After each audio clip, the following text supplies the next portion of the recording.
അവങ്ങളെ വந்தாച്ചു വാ വന്നിട്ട് താങ്കൾ എന്തുകൊണ്ടാണ് ഈ സമയത്ത് ഇങ്ങനെ ഒരു പരാതി കൊടുക്കണം എന്ന് തോന്നിയത്? കാര്യം പ്രായപൂർത്തിയാകാത്ത 2 പിള്ളേര് ഈ ഒരു സംഭവം കണ്ടത് എന്റെ ശ്രദ്ധയിൽപ്പെട്ടതുകൊണ്ടാണ്. കള്ളം, പച്ചക്കള്ളം. മനസ്സുണ്ടെങ്കിൽ വിശ്വസിച്ചാ മതി. സംശയമൊന്നുമില്ലല്ലോ.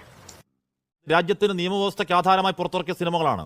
ആ സിനിമകൾക്ക് ഇറങ്ങി ഇത്ര നാൾ കഴിഞ്ഞിട്ട് ഇപ്പോൾ താങ്കൾ ഇത് ഏതോ വെബ്സൈറ്റിലൊക്കെ ഉണ്ട് എന്ന് പറയുന്നതിന് അർത്ഥം എന്താണ്? ശരി, നിന്നെ കൊണ്ടത് പറയിക്കാൻ പറ്റുമെന്ന് ഞങ്ങളൊന്ന് നോക്കട്ടെ. അതിന് ശ്വേത ഉത്തരവാദിയാണോ? എന്റെ പൊന്ന് ചേട്ടായി, കൂടുതൽ ചോദ്യങ്ങൾ ചോദിച്ച് എന്നെ വിഷമിപ്പിക്കരുത്. എനിക്ക് ഈ വേഷം മാത്രമേ ഉള്ളൂ, ക്ഷമിക്കണം. ഉത്തരവാദിയാണോ എന്നുള്ളത് ഇനി അവരാണ് പറയേണ്ടത്. കാരണം മനസ്സിൽ അവർ അഭിനയിച്ചു. അതൊക്കെ താങ്കൾക്ക് ഇപ്പോൾ സെക്സാൻ തോന്നുന്ന കാര്യം എന്താണെന്ന് മാറ്റി വരാൻ താങ്കൾ പ്രശ്നം എന്താണ്? ശ്വേതാ മേനോൻ ഹോട്ടസ്റ്റ് വീഡിയോ എന്ന് പറഞ്ഞ് അടിച്ചു കൊടുത്തു കഴിഞ്ഞാൽ പല വിധത്തിലുള്ള പോൺ സൈറ്റുകളിൽ ലഭ്യമാണ്. അങ്ങനെയാണല്ലേ? പൊന്നു മാർട്ടിനെ ശ്വേതാ മേനോൻ ഹോട്ടസ്റ്റ് വീഡിയോ ഒന്ന് യൂട്യൂബിൽ അടിച്ചു കൊടുക്കേണ്ട കാര്യം എന്താ താങ്കൾക്ക്? അതാ ഞാനും ആലോചിക്കുന്നത്. മാർട്ടിൻ, താങ്കൾ ഈ അശ്ലീല വെബ്സൈറ്റുകൾ കാണുന്ന ഒരാളാണോ? ഈ പരാതിയിൽ ഒരു കുന്ന് ലിങ്ക് താങ്കൾ കൊടുത്തിട്ടുണ്ട് എന്ന് പറഞ്ഞാൽ നമുക്ക് വായിക്കാൻ പോലും ഉറപ്പ് തോന്നുന്ന ഒരു കുന്ന് ലിങ്ക്.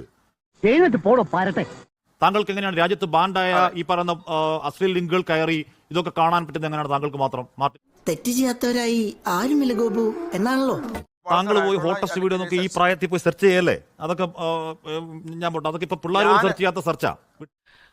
വല്ലാത്ത തലവേദന, ഞാനൊന്ന് കിടക്കട്ടെ. അപ്പൊ താങ്കൾ സ്ഥിരം പോൺ വെബ്സൈറ്റുകളുടെ ആരാധകനാണോ ശ്രീ മാർട്ടിൻ മേനാച്ചേരി? അങ്ങനെയൊന്നുമല്ല.